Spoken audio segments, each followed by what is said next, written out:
Hey, hope you're well. So I'm a big fan of casual carpentry, cabinets that are square enough, and I've said many times that I'd rather take workpieces that are consistent and repeatable over absolute accuracy. But just occasionally you come across something where you do need to be properly precise and repeatable at the same time. I've been cutting up a whole stack of this stripy wood veneer paneling recently, and I've come across a technique that's quick and easy and gets you repeatable, accurate cuts with a minimal of gear. Now, at the risk of stating the obvious, the best way to do this would be some kind of rail square with repeat stop extrusion on it. The trouble is, this is a 1.5 meter cut, 1555 millimeters, and the extrusion I have only goes to 1220, so I need a different solution, and the answer was something much simpler.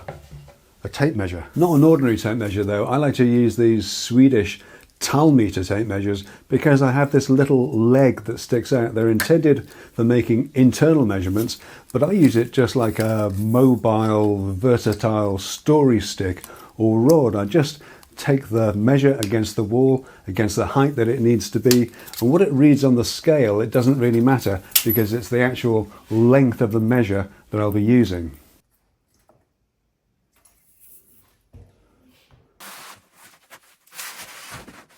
Back in the workshop, and we can wrestle the boards out of their packets, very well packaged, and lay them flat on the bench.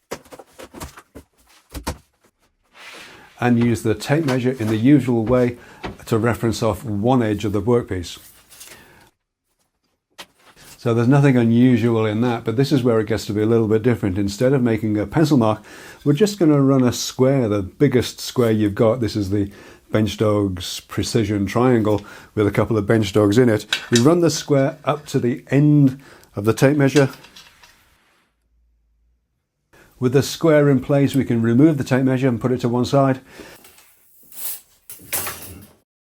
Take our guide rail and butt the splinter guard up squarely against the edge of the square. Then remove the square and make our cut. Because this is a veneered board, I'm making a shallow pass as a scoring cut first, and then a pass at full depth for the final cut.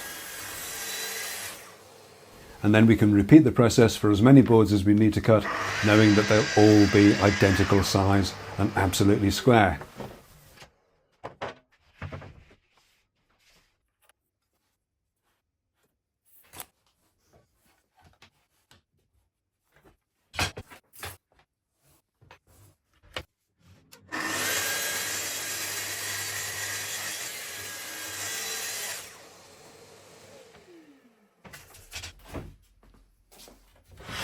Now it goes without saying that you do need your guide rails and your splinter guards to be in great shape, being truly representative of your cut line.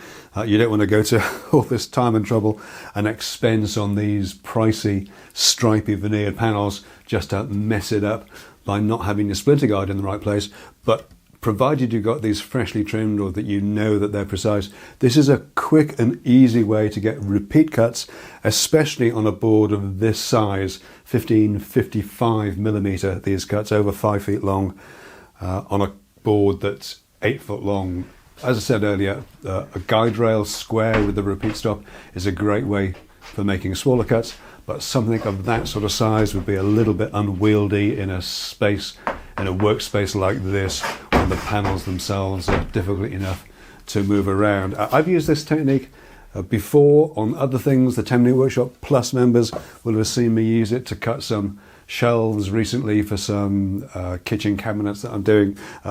Lots going on at the minute with the house build. We've moved back in now, and there'll be lots coming through over the next few weeks. But I'll call this one done for this week. I hope you found that useful. Thanks so much to my 10-Minute Workshop Plus members for their amazing support. There'll be more on this stripy wood panel story in the member video at the weekend. Do come and join us for that. More details at 10minuteworkshop.com or sign up directly at 10minuteworkshop.plus. But I'll call this one done for now. Next video will be the Merca Diros and Dios 12-month test. True to my word, I'll be giving those 2 sanders away, so be sure to join me for that one when I'll be giving details of how to get your name down for those. And then the one after that I think will be the 10-minute workshop 2023 gift list. I'm trying to time that to coincide with Black Friday because there's a couple of spendy items on there which you would probably benefit from a discount. But that's it for this week. Thanks so much for taking a look. I'll see you all again very soon. All right, take care.